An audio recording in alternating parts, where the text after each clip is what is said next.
What up, people? Hey, y'all. All right, let's get to this video. Get the cracking.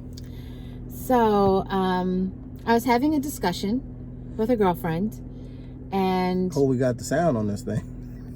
Why wouldn't we have sound? I've been doing some messed up stuff for court lately. I was having a discussion with a girlfriend about her boyfriend always looking at other women. And she asked me how I felt about it. And I told her I thought it was disrespectful. And she was saying, you know, she has insecurity issues and she gets jealous a lot.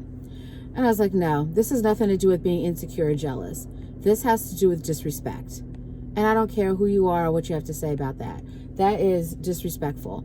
Ron and I notice other people. Yes, of course we do. We are human beings who aren't dead. We notice an attractive person. We are dead? We aren't dead. We are not dead. We are very alive. We notice attractive people. We can look at somebody. I can look at somebody and think, oh, he looks good, and keep it moving. I'm not staring at him and watching him walk away. Or double takes. Exactly. That's not right. I can look at him and think, oh, he looks good. I'm not making any audible, look at him. None of that, because that's disrespectful. Same thing with Ron. I'm sure he notices attractive women all the time. You look and you keep moving. You're not turning your head. You look with your eyes. She's speaking for me, too. Keep going. She should just be speaking for herself. Okay, I'm not going to speak for him. Yeah, you don't do that. That's disrespectful. And there was a time when Ron and I were younger. I personally am not a jealous person, and I don't have that type of insecurity. But and there was a time where Ron would look at a girl and say, "Oh, she looks good," or whatever, and I would agree. And I didn't feel any ill will or sick to my stomach or any of those things we girls feel when we're not feeling in a secure place. Ron had never made me feel that way. So I never felt like if he was telling me, oh, that girl looks good or whatever, or I like her outfit, or, you know, she fills that outfit out nice. Like, I never thought anything of those things. Never. But as we got older, Ron came to me and said, you know, I'm not going to do that anymore. Now that I'm older, I realized that was disrespectful. And he said something that, like, was very, very mature and very eye-opening. He said, you're so used to men in your life disrespecting you that you don't even always recognize when you're being disrespected. And I was like, whoa, that is deep, because it's true. Like, you know, I have 3 brothers, and I've been married before, and, you know, I have other men in my life, and yes, there have been some levels of disrespect that I've just tolerated, but not even realizing that it wasn't necessarily right. And even other people would say, oh, not my man, and I'm thinking they're jealous or insecure, but no, they were on the right track. And I think it does have a lot to do with where your heart is at. And, you know, some people are jealous and insecure and things like that. So that's why they react to those types of things the way that they do. But, and for me, I wasn't coming from a place of insecurity or jealousy. I'm a person who can appreciate another beautiful human being and can say, oh, that person's beautiful. And I'm not necessarily lusting after them.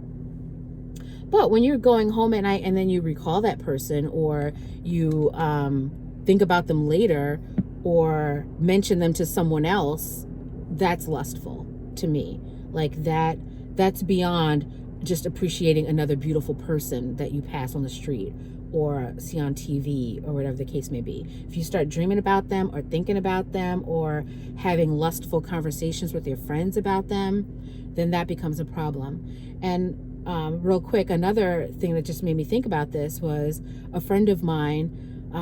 There's a show that we watch, and she's always sending me pictures of the guys on the show. And the guys they're nice looking guys. And she would text me pictures and email me pictures at work, or send me pictures on Facebook. And it got to the point where I was like, don't send me those anymore. And she's like, why? And I was like, because I don't need to keep seeing these guys in their boxers or in whatever they're wearing, with their shirts off and their jeans unzipped. Like, it's not appropriate. And what's the point? Like, yeah, they are good looking guys, but why do I need to keep looking at them? Like, the mind is very powerful, and you could just as easily start fantasizing about those images that you're seeing. And then, to me, if you're doing that, that is a form of cheating, and that is lustful. When you're lusting after somebody else or thinking about someone else when you're being intimate with your partner, that is a form of cheating, emotional cheating. And I don't want to go down that road or be in that type of situation, because the mind is very powerful and we can set ourselves up for failure so quickly without even realizing it. So I just say all that to say that I do think it's disrespectful, and I don't do it. And Ron doesn't do it to me. And I appreciate that. Go. Was I talking long? 6 minutes. It didn't 6 bother, minutes. 6 minutes. It didn't bother me. Okay. I don't know where to begin on my view of things.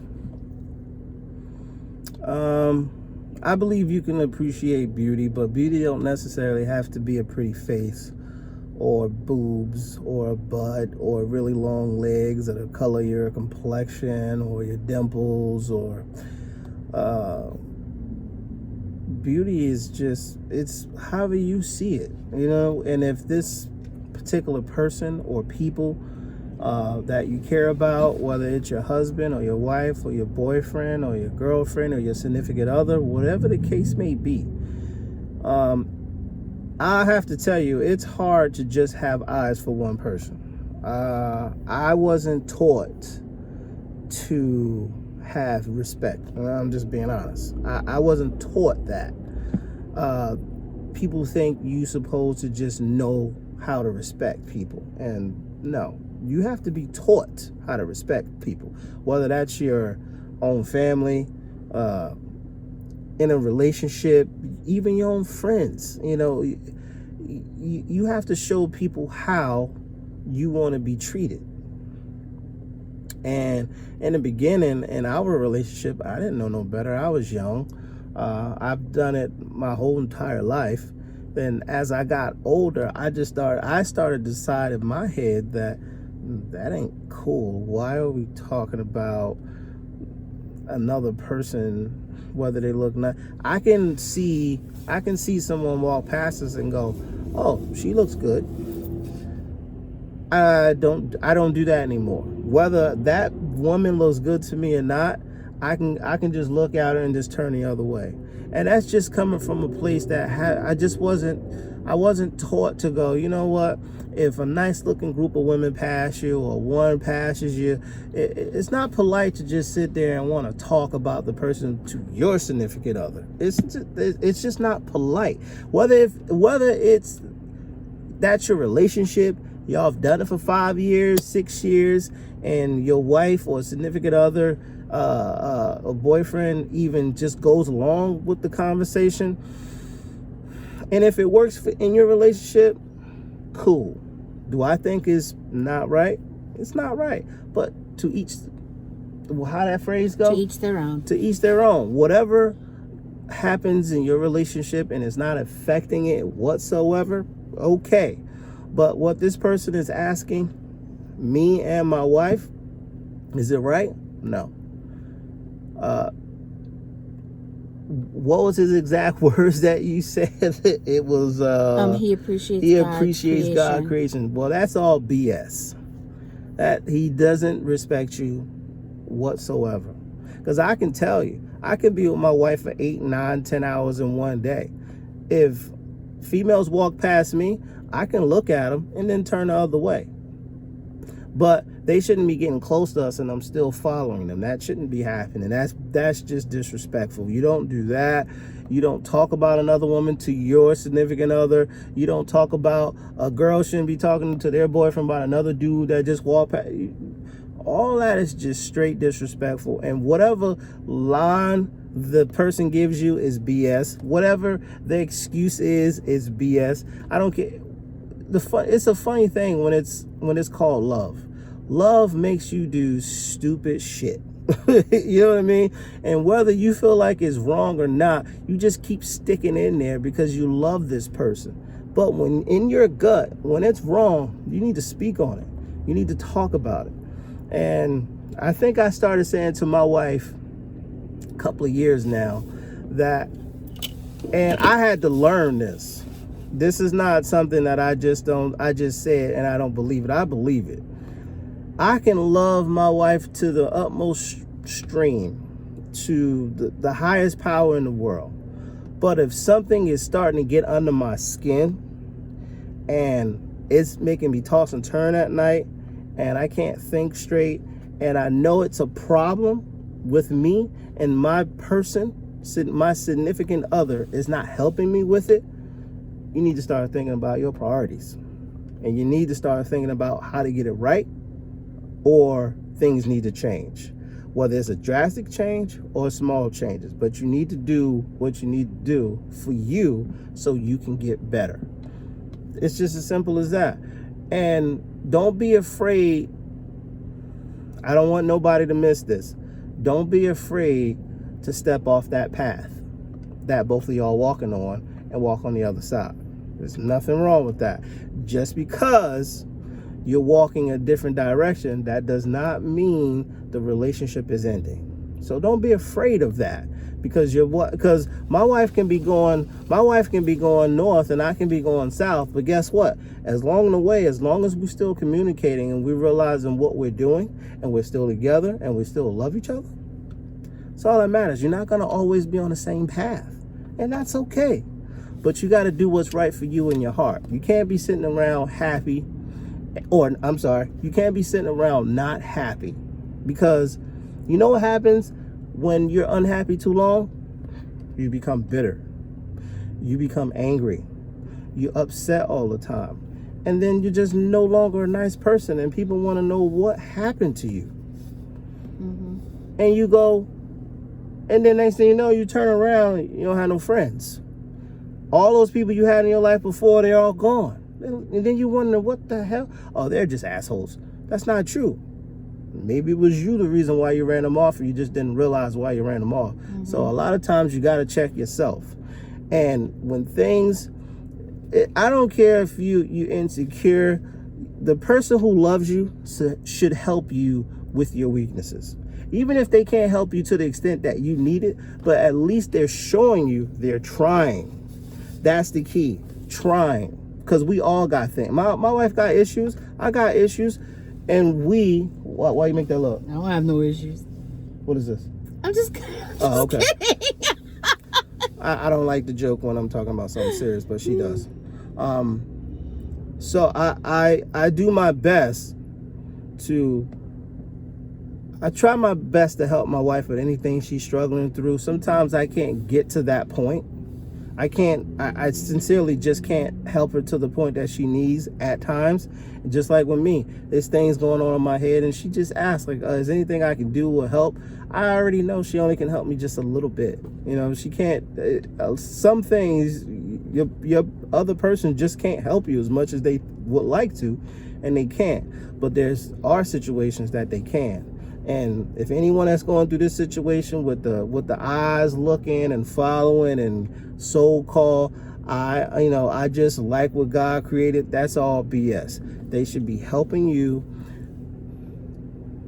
not probably to your capacity that you like, but they should be trying to help you. They put one foot in front of the other, and you start realizing that they're helping you a little bit. And once you start realizing that, you get a little better, and everything doesn't feel like, what is he doing now? Or what is she doing now? Or what's going on now? Or, you know what I mean? So, and well, I don't want to get too deep in the conversation you two had, but all I'm saying is you or whoever has to start shooting in the right direction to get yourself better, because people like to avoid what's wrong with them. And I believe I'm a strong advocate, and when something's going on, you need to deal with it, not just ignore it. Ignoring things, It never goes away. You have to deal with it, whether you want to or not. You have to deal with it. And sometimes you have to deal with the outcome. And a lot of times we do not like the outcome. But when it comes to anyone's happiness, sometimes a happiness can be a little bit of hardship. Yeah. And I also think that, Or a lot of hardship. Yeah. I think regardless of the fact that, or the opinion of his that he's just appreciating God's creation, if you're telling him that this hurts you and they're continuing to do it, they don't care nothing about your feelings. Then they don't care about your feelings. They don't respect you. Yeah. And they're disregarding your feelings. If someone is telling you, you're hurting me, stop hurting me, and they keep hurting you, then that's not where you need to be. That's not healthy. That's not healthy for you. Yeah. Or anyone that's watching this video. Yeah. There were things that I've done to Ron in the past, and he has told me that hurts me. There are things that he has done to me, and I said that hurts me, and we've corrected those things. So, and that's an ongoing process. That's not like, okay, we're all fixed, we're perfect now. No, that's an ongoing thing. But the effort has to be there. The effort to continue to respect your partner. And it's a decision that you make every day. It's not like, I'm going to do it today, but next week I'll do something different. No, you make a conscious decision every day to love the person you're with, whether that's making them breakfast, bringing them coffee, telling them you love them, all of those things. It's a conscious effort every day. And if you're doing something to intentionally hurt somebody, I don't care if it only happens once every 2 months. That's still too many. I don't care if it happens once a year. Too many. It shouldn't be happening. If someone is telling you that you're hurting them, stop hurting them. And if they continue to hurt you, then you need to do something about it. Point blank. Yeah. No matter how hard that is. We can make this video longer, but we're not going to do that.